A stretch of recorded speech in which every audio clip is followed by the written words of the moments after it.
everyone, and welcome to the Sam Dever Podcast, episode 12. In this episode, I talked to my really good friend, Mike Cardan. Mike is an actor, a photographer, a filmmaker. He's just an overall incredible human being, and it was awesome to talk with him on this call. I admire Mike, because Mike's one of those guys who, if he doesn't know something, he will go figure it out. And he will go study it, he will go practice, and he will be meticulous until he figures it out and gets it right. Like, for example, we talk about how he got into filmmaking. He went from never making a movie ever to now making some really high-quality films.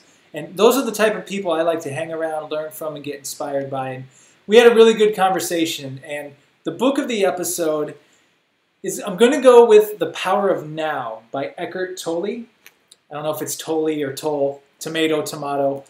Because Mike and I had a really interesting conversation in the realms of philosophy about the meaning of life toward the ends of this conversation that I hope listening to it can get some wheels turning and some ideas spinning in your own brains. But it reminded me of this book and how the present moment is all we have and there's really nothing else. The Power of Now by Eckhart Tolle. So without further ado, this was a great conversation with Mike. I'm very proud to call him a great friend, and I hope you enjoy. Mike Cardan, welcome to the Sam Dever Podcast. Well, thank you for having me. Well, thank you for showing me up with better video quality and better audio than me. Hey, what can I do? I try my best, you know? Well, and I definitely want to talk about that. What camera are you shooting that on right now? Well, I have two cameras. This is the SL2. This is the one that we used when we shot Tijuana. The best film best film ever made. Yes, exactly. And I'm using the lens when we shot the 120 for the Playhouse West. So I'm using the SL2 for this. It's a DSLR. And what do? You just download the webcam utility software from Canon, and you install it on the computer. Then you connect the DSLR to the computer, and you have this screen. Image. I think it's a better image than the computer itself. Well, and so could I technically do that with the Canon T3Is that I have? Absolutely, yeah. I'll send you the link. Well, I'll send you the video. They explain what to do, like 4 steps, easy steps. I'll send you the video, and you can watch it, and you can do it. It's really easy, and you can do it with the camera that you have. It's going to give a better image. And you're using the Zoom recorder, I believe? Yes, I'm using the Zoom H5 recorder for the audio. So it's basically you just hook it up to the computer as well, and you go to the input and the output. This is the input, the H5, and the output. Obviously, it's going to be the laptop speakers. Okay. Yeah, and we're actually hitting. I kind of have been finding with these that I write topics in order, but you kind of are touching on something I wanted to talk about with you that, I admire about you, and you're good at learning things. Oh. And I know for some people, like, well, what does he mean by that? Like you are good at getting into something you know nothing about and figuring it out and then doing it really good. Like the Zoom setup. It's like I'm done now. This is my 12th one, and now you have already better audio, better picture. But like you said, you YouTubed it probably, didn't you? Googled it? Yeah, if I try to have a nice setup, and if I don't know how to do it, of course I read the manual, but then I go on YouTube and I try to learn. I watch more than one video, and the good thing about YouTube is like an encyclopedia for free. So you just go there and you type what you want, how to hook up, H5 to the computer or a DSLR, and it's going to give you like over 100 videos on the subject. And you just go, and look at one or maybe 2, 3, 4, 5 of them. Then you have an idea. Then you start, experimenting, and you get a good result. So I really like YouTube. I watch videos every day, and I try to learn as much as I can, educate myself, stuff like that. And you've done that for lots of things, right? Whether it's video editing, photography, film. Yeah. Anything I want to, anything I don't know and I would like to learn, I go to YouTube. Plus, I have LinkedIn. So I paid about $230. I pay $230 a year for LinkedIn, and it has a lot of courses on photography, on editing. That's how I learned how to edit in Premiere Pro. I have Premiere Pro and I have Final Cut Pro, and then now I bought a book and I'm learning Photoshop. So yeah, I try to keep busy, but it's all self-taught, and I do my own stuff. So I edit my own movies, and I'm a photographer as well. So obviously I edit my own pictures, and it's like a hobby slash maybe in the future it'll be a potential for a business idea or something. But yeah, this is what I do. I mean, I go on YouTube, LinkedIn, and I try to, and I even took a photography class. I went to, and I registered in person. That was a year and a half ago. And, when I was done with the class, I keep learning from YouTube and LinkedIn and all these videos and books, of course. I keep busy. Well, there's a couple things. First of all, you're telling me LinkedIn, if I assume you have a premium account on there, that's what it is? Yeah, when you pay, you go, you have a premium account. So, okay, I was thinking the premium account, all you get is to like see who sees your profile and stuff like that. Are you telling me there's a bunch of other resources you get by paying that $230 a year? Yes, absolutely. I had no idea. You have a bunch of courses, unlimited amount of courses. You have a lot of courses on photography, on stocks, if you want to trade stocks, if you want to learn Excel, if you want to learn Pages, if you want to learn Motion, Final Cut Pro, Premiere Pro, After Effects, you name it. I mean, they have a lot of information and a lot of videos. I mean, it's really resourceful, and I like it. I mean, this is my first year paying for the premium service, and I like it. I'm not sure if I'm gonna go ahead and renew, but so far I like it, and I mean, I use it a lot. Yeah, well, that's good to know. And then I guess the one last thing I'll say to this, and we'll transition here, is that is a valuable skill you have, because a lot of people say, oh, well, you can just go learn it on the internet, but the thing is, you have to actually go learn it and you have to study it, you have to practice it, you have to put in a lot of time. And you're one of those people. Exactly. I've noticed that you put in the time.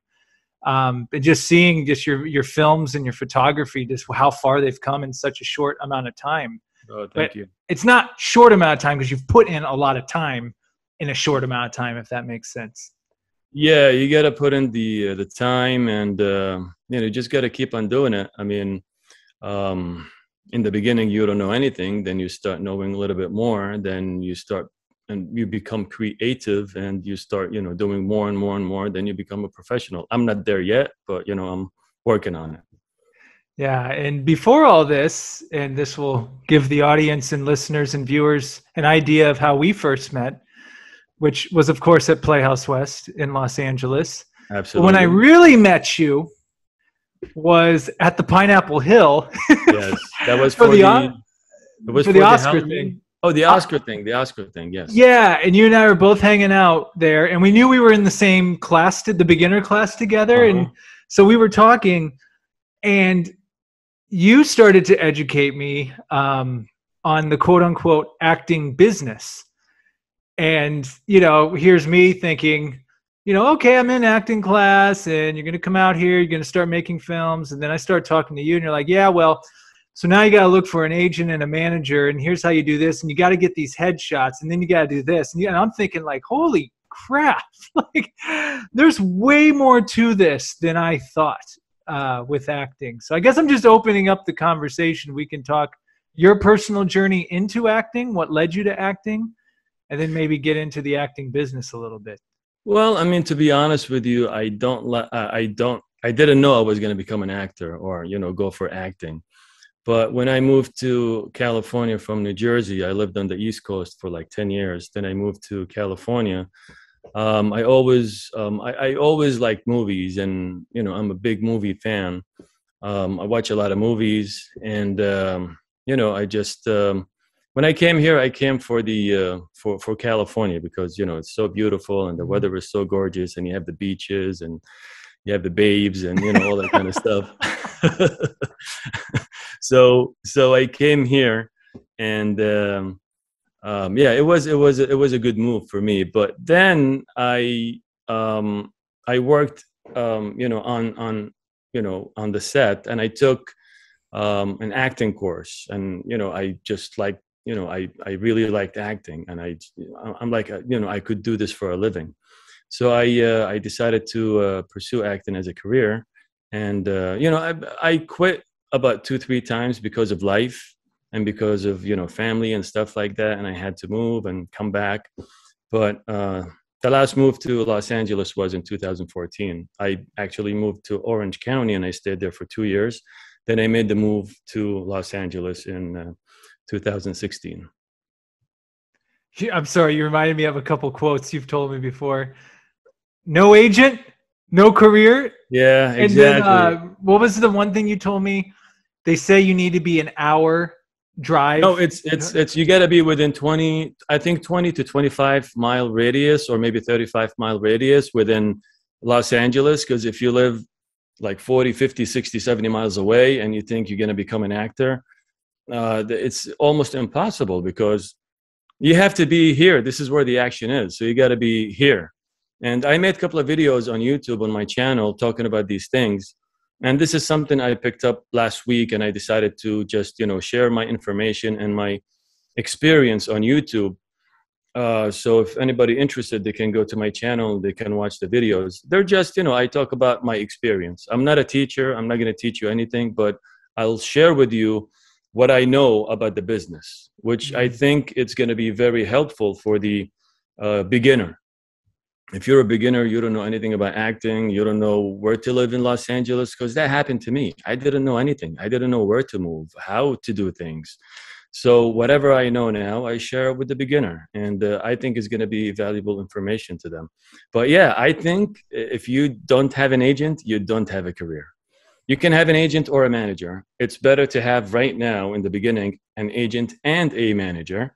And I show that in one of my videos, how to get an agent and a manager. Of course, it's going to take you some time. It's not an overnight thing, but it's two proven ways I got my agent and manager doing, the two ways I talk about in the video. Now, explain for people that, may not be as familiar with the acting business scene. Why is it so important that you need a manager and agent? Well, I mean, if you want to make student movies, if you want to be in student movies, if you want to make your own movies, that's fine. You don't need an agent. You don't need a manager. If you like acting and you just want to act, and you have a camera, you have a crew, and you make your own stuff and you put it on YouTube, or maybe you go to film festivals, you never know. Maybe you'll make it. I'm not saying you're not going to make it.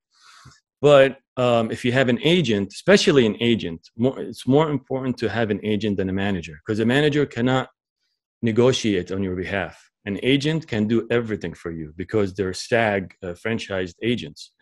Managers are not SAG, they're independent, and they charge more, and they're more, they have more freedom as to what they can put in the contract. But the agents, they abide by the contract that, come from the Screen Actors Guild, and they can negotiate on your behalf. So you need an agent. You need an agent to make it in this business. But of course, if you get a manager now, the manager will go ahead and work with agents, and they will get you an agent, and they will work together. The agent and the manager, you can work as a team. But it's extremely crucial to have an agent and a manager, but it's, more of an agent. If you have to choose, go with the agent, especially if it's a SAG agency, a franchised agent. And one of the reasons why is because they get access to the biggest that's roles, another like, reason. Real paying acting gigs that can change your life, really. Yes, you're going to be submitted to primetime TV and, big movies like Shawshank Redemption or Bad Boys or, The Fast and the Furious. You can't get these submissions, go into Actors Access. If you don't have an agent, you're not going to see the breakdown. You have to have an agent. The agent, even when you have an agent, you don't see the breakdowns. They see it. They submit you, and then when they get the notice that they want to see you, they send you an email, and then you do the self-tape or you go in person and you audition, and then they talk to the agent. They don't talk to you. So that you need the agent. You and the agent are like one team. And if you have a manager, it's the three of you will become one team, and you have to work all together. And if you're willing, I know you've done videos on this, but could you maybe share a little what you did or some of the things you could do? Maybe not give away all your secret sauce, but how do you get an agent? Okay, I'm an actor in LA. I'll tell you one. Yeah, that's fine. I'll tell you one way. If you want to get an agent, and this is what I did. It took me a long time. It wasn't like an overnight thing. But you go to the SAG-AFTRA website, and I show like step by step what to do in my video. And you go there and you click on search and you type in SAG franchised agents, and you will get all the list. If you live in Los Angeles, you click on Los Angeles, and it will give you over 100 agents. So you print the page, or you can use your computer, of course, and you start mailing your headshots and your resume with a cover letter. The cover letter has to be concise and to the point. It cannot be a big paragraph because they're not going to read it. They're busy. They get too many submissions. They just want to know why you're. As soon as they see the email without reading the cover letter, they're going to know why you're submitting your pictures and your resume. But you can type to whom it may concern. And very important, if you know the name of the agent, put it there because they love it. Some people, and I saw this on YouTube, they're like, if they don't know my name, I'm not going to read the email, which is, I think it's, to each his own. But, if you know the name of the agent, just go ahead and put it. If you don't know, just put to whom it may concern, and just keep on sending. If you have 100, every 2 weeks, send 10 submissions. Then wait 2 weeks. If you don't hear anything, then send another 10. Then wait 2 weeks, then another 10, then wait 2 weeks until you get to the end of the list. Then just give it a month, then do the same thing all over again. And if you keep doing this, sooner or later, you're going to get, emails from the agencies. Some of them, they're going to tell you, we're busy now. We don't have, any place to, get more talents. But, try in 3 months, try in 5 months. Thank you for submitting. But, try in 2 months. And some, you're not going to get anything from them. So you just got to keep on trying. Yeah. And to put it in, and I'm not, you and a lot of others are way farther along and have way more experience than I ever had in this. But I talked to someone out here in LA just to give people a perspective, because, when you talk to people outside of here, some people will say, oh, you don't need acting classes, or it's all you do is do this and this. And it's like, okay, well, there's that 1 in 1 millionth person that may have a strong connection to something, or yada, yada, yada. But I talked to this guy, and he said he moved to LA. He said he didn't even try to get an agent until he studied for 5 years. Now, everyone's going to be different, but that was his mentality. His mentality was, I'm just going to get as good as possible. Mm-hmm. And then he told me, when he started to submit to agents, I think I'm getting this correct, over a 4-year time period, he had submitted 2,000 emails. 2,000 and he finally got an agent at the end of the 2,000 emails. He finally got one. 9 years. 9 years. I believe him, man. You know why? Because it took me a long time to get my agent. I mean, it didn't happen in 1 month. I got my manager in 1 month, believe it or not. Through Actors Access, and I explained that in the video as well, how to get it. But to get an agent, it took me a long time. I just kept on, sending, the emails, and finally somebody, got back to me, and they said they want to, see me, and they signed me up. But yeah, it takes a long time. It's not. You know what? It could happen in like two weeks, but that's the exception. Yeah. You can't live on exceptions. I mean, if it happens, it happens, but it's not going to happen in 2 weeks. It's going to happen. Think about it this way. It's going to take a long time. So yeah, I agree with him that you need to go to training, and the training is important, because if your agent, they don't know you, they want to see some, videos of you. So it's good to have a demo reel or maybe vignettes. 30 seconds, 25 seconds. They just want to see you on TV or on a video, and they want to listen to you talk. That's all. And that's going to open a lot of windows of opportunities for you. But training is very important, is crucial. I think if you're not on the set working, then you should be in training. If people say you don't need classes or you don't need training, then if they're working on the set, then they probably don't need training. But if they're not on the set working, then they should be in class, in my opinion. Yeah, and going back to class, I mean, shoot, what is it? What time? Well, Monday nights for us, I guess when we were in intermediate, we used to be in class on Monday nights, and so many memories, man. So many. I had to take it to Playhouse West for a second. So many. So many good memories, especially when we did True West, you and I. Yeah. True West. Yes, that was a learning experience to say the least. And yeah, absolutely.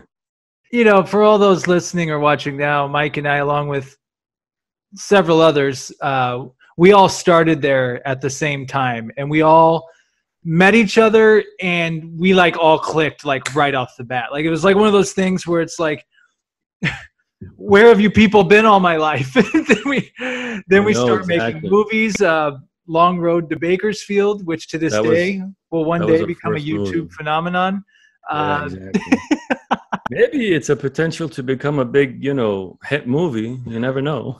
Feature film. Eventually, in the year 2028, we'll film San Fernando, whenever that comes out. Yeah. Hey, it's on the list, right? But the memories, man, that I have of that experience of being in class with you, and you in particular, amongst others, and the classes, the events we'd go to, the film festivals, the making movies outside. I mean, dude, it was so great. It was such an amazing 2-year ride. I agree. I mean, it was really nice, and the experience itself, it was just phenomenal. Yeah, it's Absolutely. But things change. Pandemics happen. Injuries happen, and then life goes on different ways. But it's one of those things too, where I'm happy to see everyone still progressing whatever creative pursuit that they're doing. Yeah. No, absolutely, and I totally agree with you. I mean, we had good times, and the best days are yet to come. That's how I think about things. We still have a lot to learn and more experiences to experience.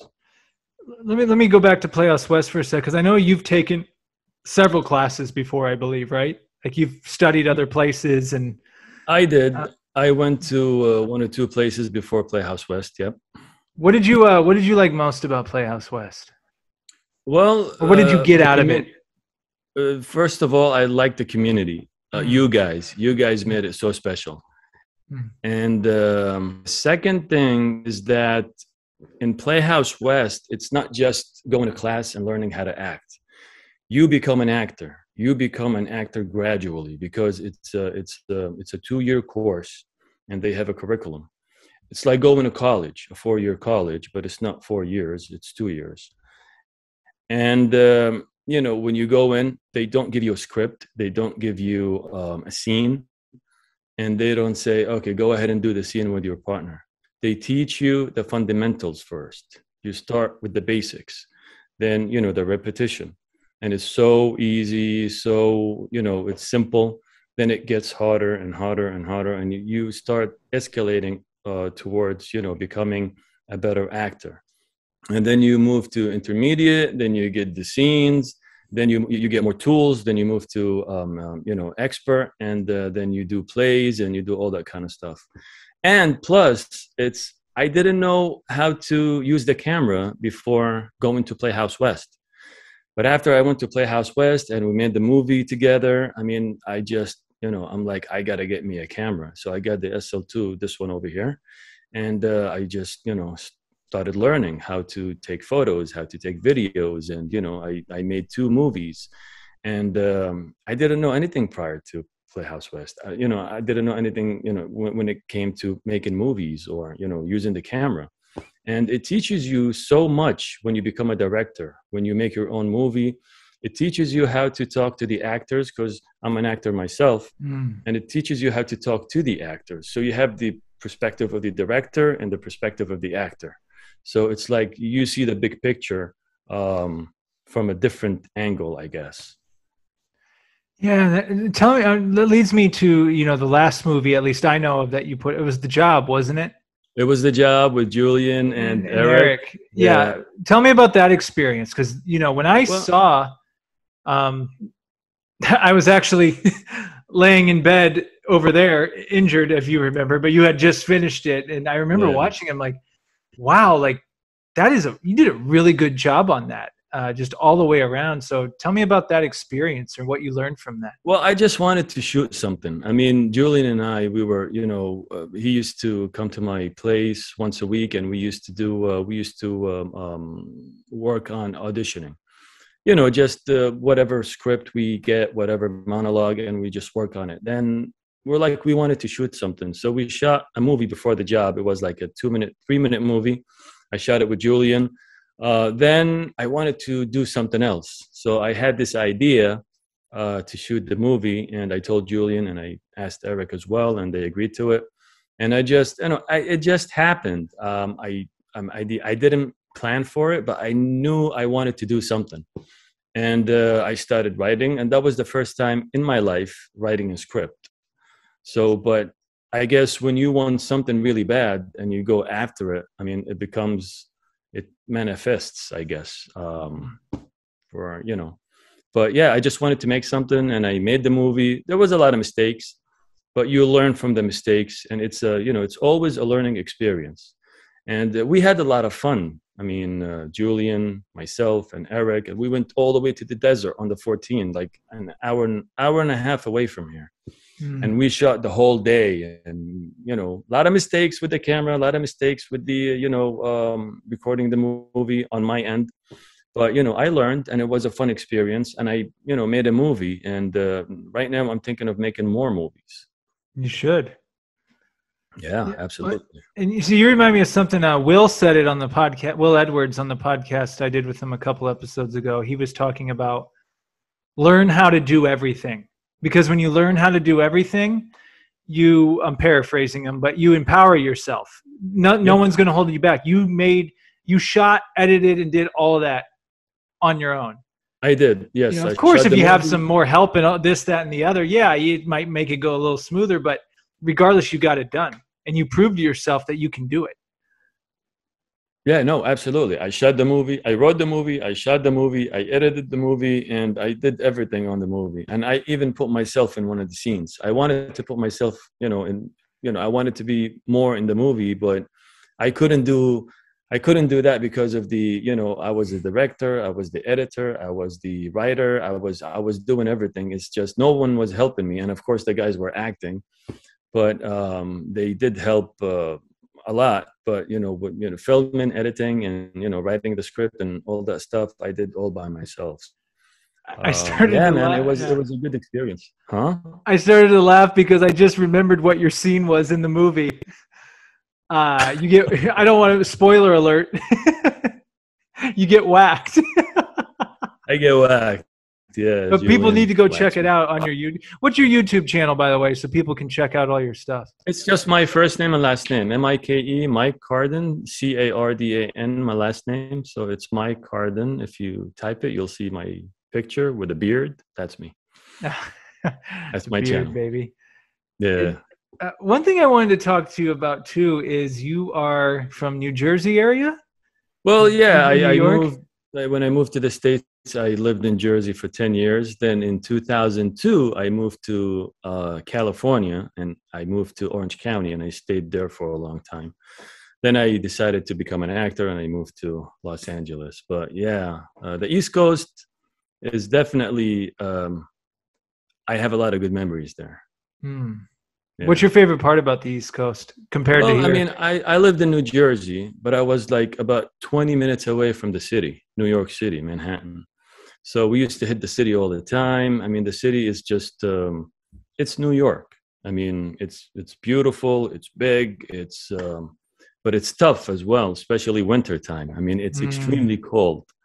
Even Jersey is very cold. So there's a big difference between here and there, weather-wise. I mean, I like the weather here better, but I like to visit Jersey in the fall time, like this time right now. It's the best time because you could see the season change, and it's just beautiful down there.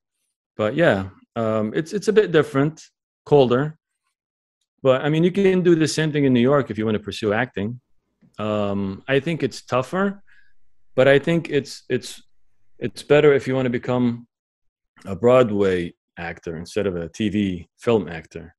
TV film actor, I think over here there's more opportunities, but that doesn't mean that you can't become a TV film actor over there.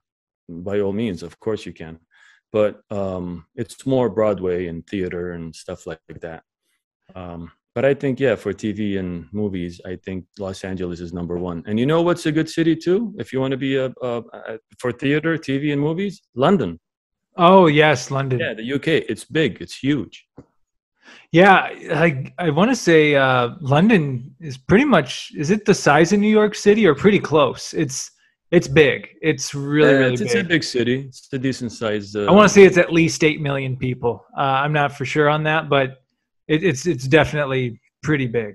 Yeah, yeah, and they have theater, they have movies, and a lot of actors. A lot of good actors come from the UK.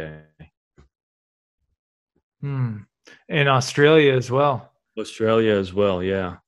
But I think the biggest is New York, Los Angeles, and London. These are the biggest markets for acting and film and theater and all that kind of stuff.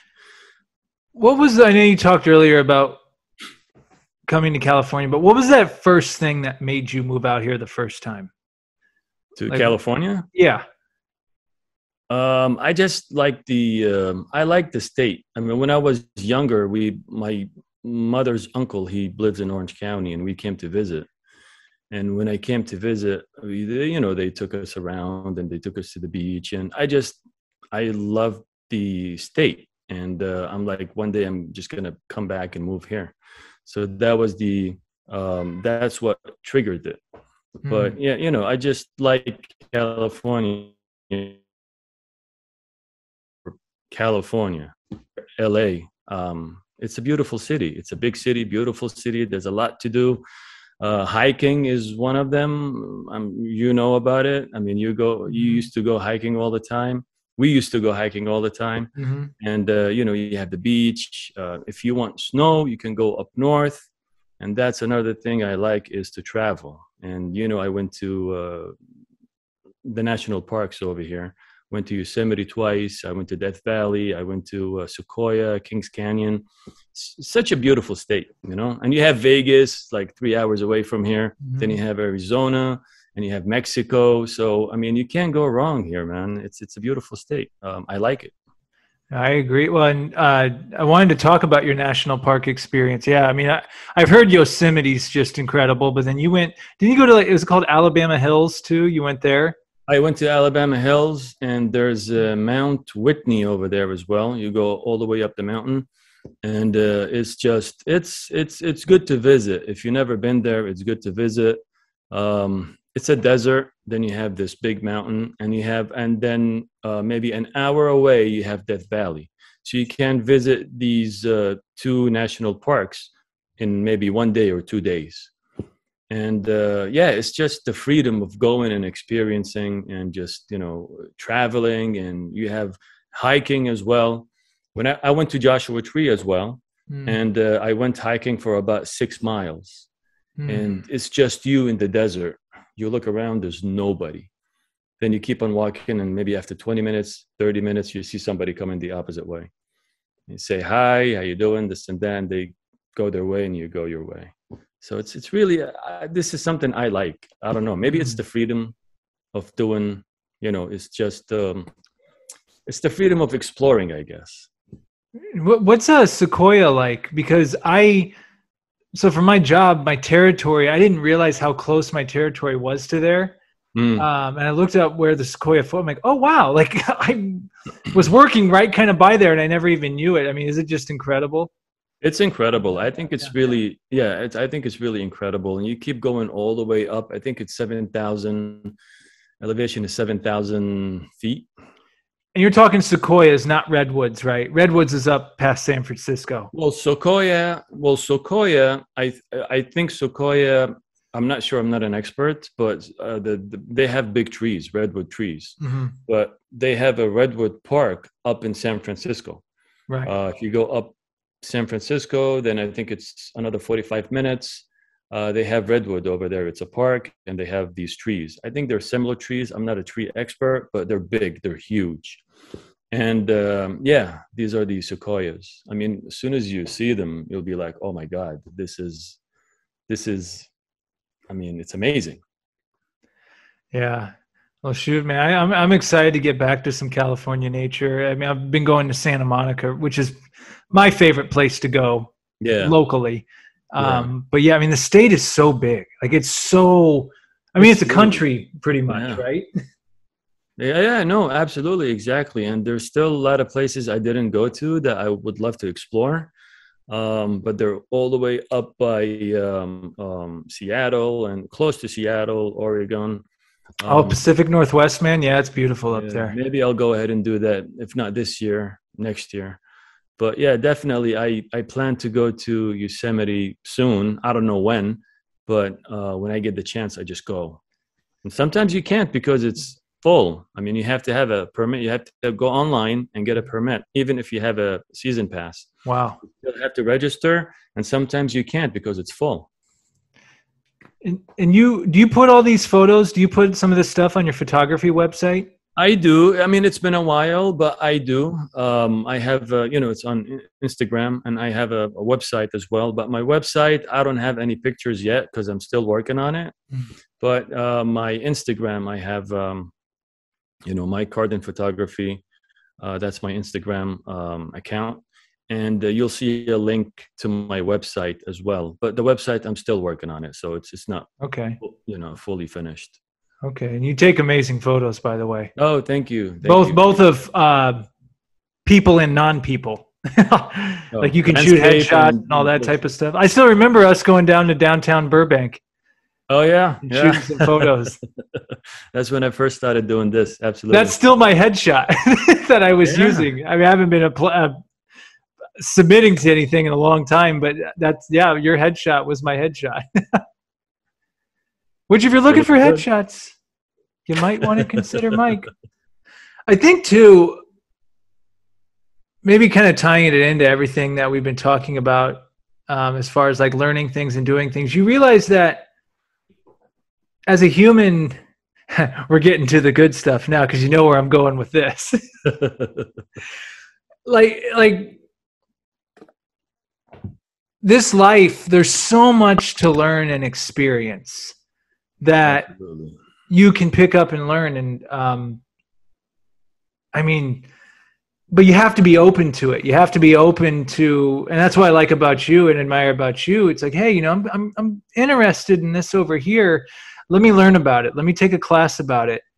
And then next thing you know, you're taking a class, you're reading books, and now you're actually, I'll use photography, for example. You're learning the camera, and then you're taking classes. You took an in-person class. You're amongst other people who are interested in the same thing you're doing. And the next thing you know, now you're going all over LA shooting pictures. Now you're going to, it's taking you to national parks, these beautiful places. It's not that maybe you wouldn't have gone there without photography, but it's almost like photography opened up different worlds to you as well. Yeah, no, absolutely. So it's an inspiration to like stay curious and to stay inspired about things in this life. And I'm guilty of that sometimes. Like I get set in my ways. Like I'm like, this is what I do. This is how I do it. This is my schedule. But it's like, switch it up. Learn something else. Do something else. Yeah, no, absolutely. I mean, learning, I think it's a good thing to keep learning. And I try to keep learning all the time. Of course, it'll be better if I can go to a school and pay money, but it gets expensive. Like editing, for example. I called a school here in LA. 3 days. They have 3-day course. $2,000. I mean, it's you're gonna learn a lot, yes, but I mean, you got to come up with $2,000. for 3 days only. I mean, if it was, let's say, 6 months, I would pay $2,500. I would, put it on the card and pay it every month. But I mean, for 3 days, 2,000, it's just insane, I think. I mean, I can learn it by myself. It's going to take, longer. But yeah, hey, I have time. So I'll just go ahead and learn it by myself. And if I were to, get a job and it becomes my profession, then yeah, absolutely. I'll just go ahead and sign up and I'll go to seminars and I'll go ahead and invest more. But as of right now, I'm just learning. I get a lot of pleasure from, learning new stuff and teaching myself and educating myself. So I kind of like it, especially now, wintertime, because, it's cold and it rains a lot. So it's a good time to stay home and just learn. The sun's about to go down even earlier once the time changes here. I know. When they're going to change it? I think it's November right? 7th. Don't quote me on that, but I'm pretty sure it's like that first week in November sometime. Okay. Where you get home or it's 4:30 and it's already sun setting. Exactly. You wake up to go to work. It's nighttime. When you come back from work, it's still nighttime. Yeah. So you don't see the daylight. It's just gone. But yeah. What are you editing your films in? What do you use to edit your movies? I started using Final Cut Pro, and now I use Final Cut Pro plus I use Premiere Pro. So I'm still learning both, but I switch it. Sometimes I, go to Premiere, sometimes I go to Final Cut. And sometimes I do a video in Final Cut. Then just to learn, I do the same video in Premiere. And, I found out that, both systems are extremely, professional systems, and they're really effective and they're really good. And it's just something I enjoy doing, If you had to pick one to edit something in, which would you pick? That's a tough one. But I like both. No, the only thing about Premiere, it's a monthly subscription. You have to pay $19.99 every month to keep it. The thing about Apple, which is Final Cut Pro, you just buy it once and it's yours. That's it. It comes with the updates and everything. As long as you have a machine, an Apple machine, and you buy the product, then you have it. But I use Motion, which I still did not learn, but I have it. And I use a compressor. I compress the movies, because I like to shoot in 4K. And 4K, they have big files. So, to upload a big file on YouTube, sometimes it takes hours and hours and hours. So what I do, I shoot it on 4K, then I compress it to 1080p. And from a 5 gigabyte file, I go down to, let's say, 600 megabytes. That's a big difference. Do you use After Effects at all? Have you gotten into that yet? No, not yet. Because I got to learn Premiere before I get to After Effects. So it's going to be a while before I get to After Effects. But you'll get there. I'll get there one day. Yeah. But, I got to learn the how to edit first before I learn the effects. But pretty much I'm pretty good doing what I do, of course. But it's going to take a while before I get to that. Okay. Well, and we're getting toward the end here. But there is one area I wanted to philosophize with you, if that's even a word. Yeah. Well, you and I, we like to philosophize. Yeah. One topic that you and I have talked about a lot, and I think it's a good topic because it's the topic of what we're doing, anything right now in the world, is the meaning of life. What is the meaning of life? Now, there's a lot of opinions and theories and beliefs. And I guess I'll open this part of the conversation open with something I heard from someone. His name is Michael Malice. Mm-hmm. He's a podcaster. I really liked what he said. He pretty much said that he said there is no meaning to life. Life is like a blank canvas. He goes, but what there is you can paint the canvas to whatever you want the meaning of life to be. Mm-hmm. So I guess I'll just start with that. Well, I mean, that's really profound, to be honest with you, because, and again, I mean, life, if you think about it, life doesn't need a meaning or a purpose to happen. It just happens. It just, I mean, people think that life needs a purpose. Life needs meaning. What's the meaning of life? Why am I here? What am I doing here? Where did I come from? Where am I going? When I die, is there a hereafter? We're in the here now. I mean, life doesn't need a meaning, doesn't need, and of course, this is all talk and we're just having a conversation, but I don't think life needs a meaning or a purpose to happen. It just happens. But the me, the I, the self needs a purpose or a meaning to keep on going, because and Sam Harris, he talked about this, and you know who Sam Harris is. And he said he thinks, that's his opinion as well, but based on his studies, he thinks that the person is an illusion. Now, when I say illusion, I don't mean that it doesn't exist. We do exist, like the body exists. You and I are talking right now. But the person, like, where did I come from? You didn't come from anywhere. This is it. But it's unknowable, and we can't understand it because we always think from the business side of things. We don't think from, we think that we're here and we have bodies and we have a brain, but it's the other way around. There's a body that has a brain, and the we is a byproduct of the brain. That's the illusion, the we, that we think that, oh, this is mine. I'm separated from everything. I'm separate from this life. There's a distance between you and me, instead of just, there's only life.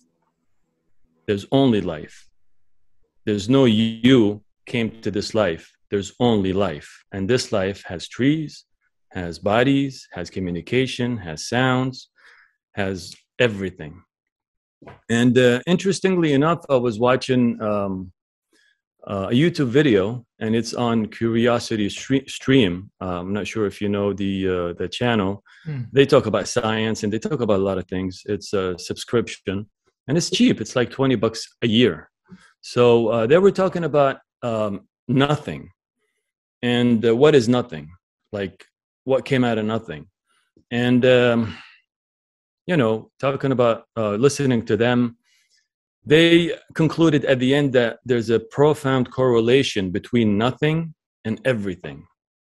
Now, what does that mean? I have no idea. But some guy on YouTube, and I listen to, these guys all the time, and I read books on the subject. He kind of said that, nothing, there's nothing, like this is nothing appearing to be everything. I don't know if that makes any sense. This is nothing appearing to be everything. So it's not like there's nothing and everything coming out of nothing. Nothing and everything is one, but we can't see it because that's another subject. And he talks about it as well. And going back to Sam Harris, that he said, the person is an illusion. And he has a book about free will as well, that he thinks that free will is an illusion. We don't have free will, which I think, in my own personal opinion, I agree. I don't think we have free will. We're not doing anything. We're being done by no one. That's the podcast clip right there. So wait, I want to talk about it. So wait, you're saying every decision we make, every thought we have, everything that happens, we are not in control of that. It's not, we're not controlling that. You're not the person making that decision. So if I offer you tea or coffee, I'm like, Sam, do you want to have tea or coffee? You think about it. Then you say, well, I'm going to have coffee. Now, in the story, you made the decision, but really your brain did all the thinking and the decision making. And then the you knew about it and said, I want coffee. But then we think that, oh, we decided. I thought about it. The me, that's the illusion. So you're saying, like, that voice in your head, when I use that voice in my head to communicate with myself or to think things, what is that? Well, again, I'm not an expert on the subject, and this is oh, yes, you are. No, well, this is not my field of study, but this is from watching, science YouTube videos and listening to these people on TV. Like Sam Harris talked about it as well. He said you're sitting home watching TV, and all of a sudden thoughts, they come to you. Where did they come from? You're watching TV and all of a sudden now you're thinking about your brother in Vegas. Where did that come from? It came from, your experiences, of course, but it came out of nowhere. And it comes to you, you think about it for a little bit, then it goes away. It goes back to nowhere. It came out of nothing, manifested, then it went back to nothing. So, yeah, go ahead. So what do we do with this? We can't do anything. There's nothing for you to do. You just live your life the way you live in your life. There's nothing for you to do. This has nothing to do with you. Because if the you is an illusion, an illusion means it appears to be something else. It's there, but it appears to be something else. So if you are the brain and the you are a byproduct of the brain, then there's nothing for you to do. You think there's something for you to do. And people, when they hear this, they say, oh, you know what? If that's the case, then I'll just stay home and I'm not going to go to work. I'm not going to do anything. Well, I mean, if you don't have free will, who's making the decision to stay home? It's crazy, isn't it? It's a mind bender because it is. When you try to think about it, it's almost like your ego or self won't even allow you to think that. It leads to another type of realm too, which what happens after you die? Is there life after death? Do we come back? Is it reincarnation? Is it lights out completely? Is it you go to a different world? No one really knows. Well, no one really knows. No, I mean, it depends on your beliefs, I guess. I mean, if you're religious, then obviously you're going to go back to God and either hell or heaven and all that stuff. I mean, if you're not religious, I mean, a lot of people are not religious. They think, when you die and that's it. You go 6 feet under and that's it. I mean, it's a mystery. No one knows, to be honest with you. We will never find the answer because no one died and came back and told us. And that's not going to happen. But we think, we just see the me. And again, this is not mine. This is what I saw on YouTube and reading books. And I'm sharing it with you, but this is not my belief. It's not a belief. This is not how I think, but we're just talking about it. See, they say that the me, the I, is the illusion, okay? And the me, it's duality. I'm sure you've seen videos on duality, right? I can't say that I have. Well, duality means, in a nutshell, that, there's you and me, and there's me, and there's my life, and this is happening to me, and everything is happening to me. I'm the one who suffers. I'm the one who, feels joy and happiness, and I'm working towards this and that. Then in duality, that's the illusion. That's duality. That's dualism. So basically, there's life, and life is happening, and we think it's happening to us. But it's just happening to no one. But that's the illusion. Even when they speak about death and what happens after death, there's this guy on YouTube, he said, talking about, as far as this is concerned, he said that when death happens to the body, to the physical body, there will be a realization that the I, the me, did not exist to begin with. So what happens right now is the same thing that happens after death. The only thing is the me, the I, the you is going to vanish. And what's left is everything. I know this is crazy. I mean, it's really hard to explain in 5 minutes. And it's unknowable. There's no way for us to know it. And again, I'm just sharing the information I saw on YouTube. Yeah, you remind me. So I listened to the audiobook version a few years ago, and it's called The Denial of Death by Ernest Becker. And probably the main thing I took away from this book, it's along the lines of what it relates to what you're saying. He's basically said, he said we need society, people need to have jobs. You need to keep people's minds busy, because he says if people realize that I'm an organism just existing and I'm not explaining it the best, but when people's minds aren't occupied on stuff, they go crazy. They go crazy. Exactly. And they freak out. So he says we need structure, we need society, we need organizations that are going to give people, because if they don't, people are going to go insane. And I agree with that 100%, because the me, let's say the me, the illusory me, needs to live in this world. It cannot live in the what's happening right now. Right. It's like, think about it this way. I mean, it's really hard to explain in 5 minutes, but I'll go ahead and do my best, and I'll share the information that I saw on YouTube, and I find it really interesting. So, in a nutshell, without going deep in it, the me has to live in the what's next. Tonight I'm talking to Sam, then I'm going to go to bed, then tomorrow I'm going to wake up and go to work, then I have to do this, I have to do that. Instead of just living in not even the now, it's just it's this, it's the isness, it's this. This is it. This, all there is this. Yes. The me cannot live in this. It has to live in the what's next.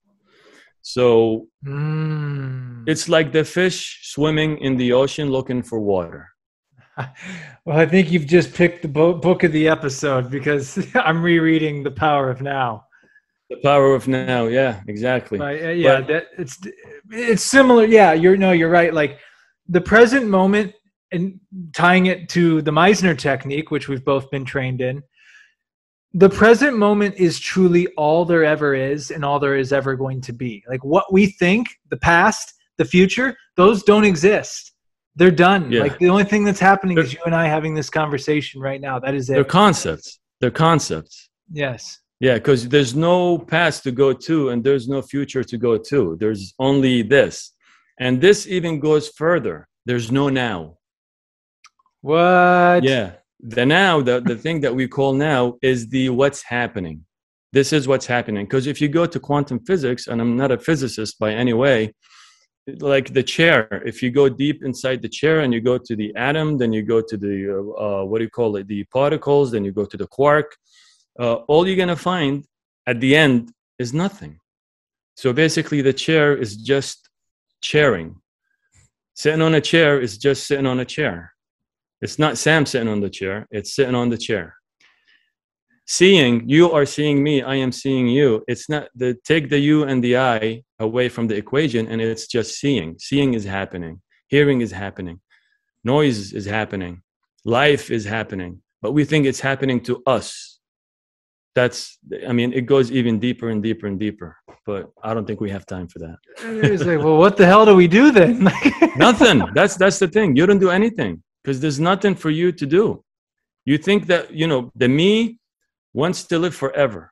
This message is bad for the me, for the I. Because the me, for the ego, because the me wants to live forever, even if it goes to hell. Go into religion, bad people, they're going to go to hell and they're going to suffer for eternity. It's not going to end. The me doesn't want to die. The me wants to live forever and ever. That's why we die, the body dies. And we're like, oh, no, there's the ghost in the machine, the soul, that's going to live, and it's going to go back to its creator. Maybe that's the case. I don't know. I'm not saying that's not the case. But the me doesn't want to die. As far as this is concerned, there is no me. So there's nothing for you to do. This has nothing to do with you. Not you, Sam, but the you. It has nothing to do with you. You don't even need to know this, because it's not going to change anything.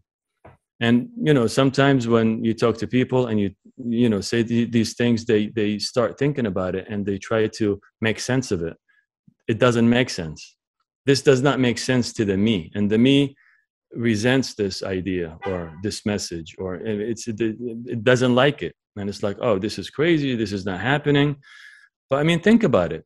We're here. Where did we come from? That's, these are the questions. Where did we come from? Where are we going to go? How did we end up here? They're big questions.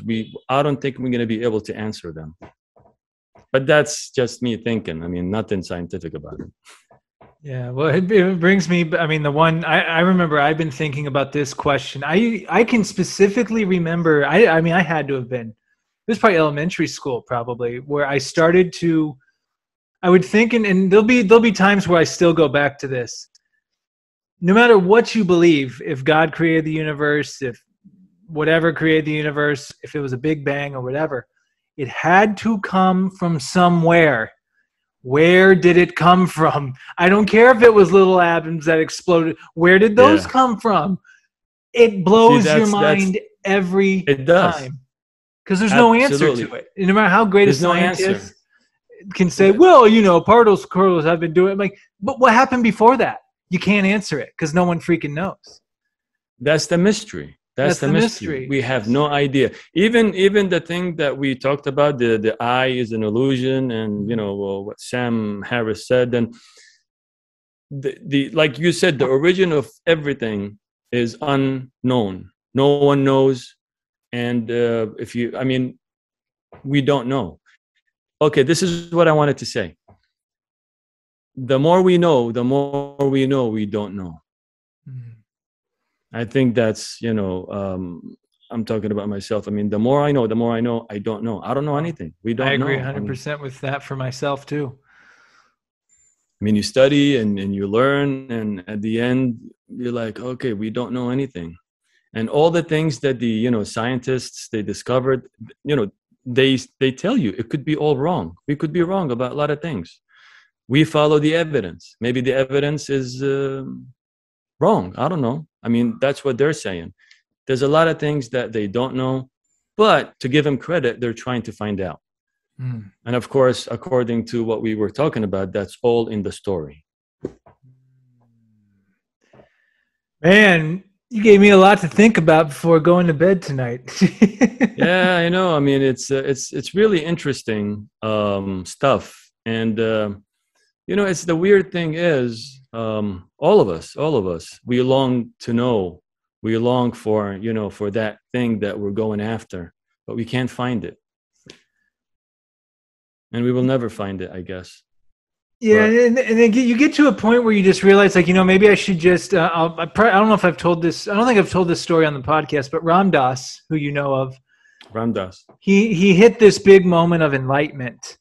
And it's one of my favorite stories from him. He hit this big moment where, he'd been to India, he'd been meditating, he'd been doing all these things, where he just hit this state of consciousness where he kind of just, kind of like, well, what's the point? At a certain point, you just realize how much of the world is ego, and how much of the fighting and the showing off and whatever it is for people to feel good about themselves or power or whatever. He's talking to his friend and he's like, well, now what? Now what do I do? And his friend looked at him and said, well, you are a human on this earth. Why don't you try taking the curriculum?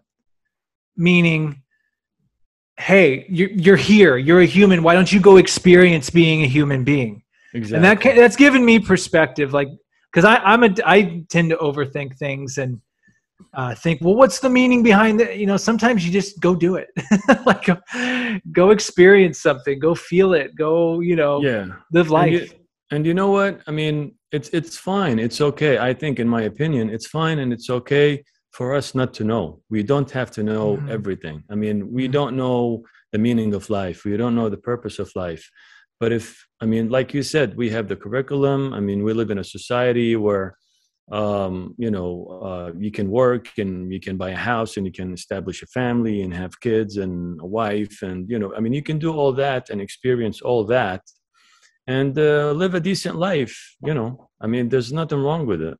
But then we get curious and we want to know, because at the end, we're going to leave this life and we want to know where we're going to go. So all these questions, they kind of, they arise and they'll be like, I want to know where I'm going to go. But some people, they're in peace with it. And they say, you know what? I don't care. It is what it is. Whatever happens, happens. I can control what I can control. What I can't control is out of my control. And just, let it be. Just let it be. And live life. And just, be a good law-abiding citizen, I guess. Well, Mike, that was, I think, a beautiful thing to wrap us up with. Although I have been reserving the last word for the guest. Is there anything you want to leave us with? It can be a book you've been reading, a movie you've watched, inspiration, something random, or if that's it, you have nothing else to say, that's fine too. Well, I mean, if anybody is a beginner actor, they can go ahead and go to YouTube, go to my channel and watch the movies. I mean, I have like 5 videos only, but I'm working on them. And if it could be any help to anyone, that's good. If not, that's fine as well. But just keep learning, keep educating yourself. And we live in a beautiful state. We live in a beautiful city. And we're doing this, and I think the good days are yet to come. Just be optimistic and just move forward. Awesome, man. And if people want to follow you, where's the best place for people to find you? It's either YouTube, Mike Cardan, MikeCardan, or they can go to my Instagram, which is Mike Cardan Photography. That's my Instagram account. Okay, great. Well, my friend, thank you for taking the time. This has finally happened, and one of many conversations we've had, and many future ones to come. And I just wanted to say too, you've been an amazing friend out here in Los Angeles. I'm really grateful to have met you among others, and then especially when my injury first happened too. Like, you were right there, you and Eric, obviously, and others, and it's really cool, man. I'm really blessed to have met you, and I'm very happy to see you taking off in all your projects and endeavors, and looking forward to when we do make movies together again, and we will. Yeah, no, absolutely, we will, definitely. So well, thank you for having me on the show, and I think absolutely. you have a really good show going on here. So keep up the good job. Yeah, it's really good. I watched all the episodes. I know, and thank you. Comment on YouTube, and it's good. We got to take a picture if you don't mind. Yeah, sure, absolutely. Screenshot picture here. Just let me know when, so I look in the camera. Oh, okay. 1, 2, 3. I think we got it. All right. Well, Mike, my friend, thanks once again. I'm going to end the recording. And all right. Thank you, sir, and you have a good night. Yes, thank you. Goodbye, my friend. I was going to say something, but then I'm like, wait, there's nothing else to say. I am going to stop recording. Goodbye, everyone.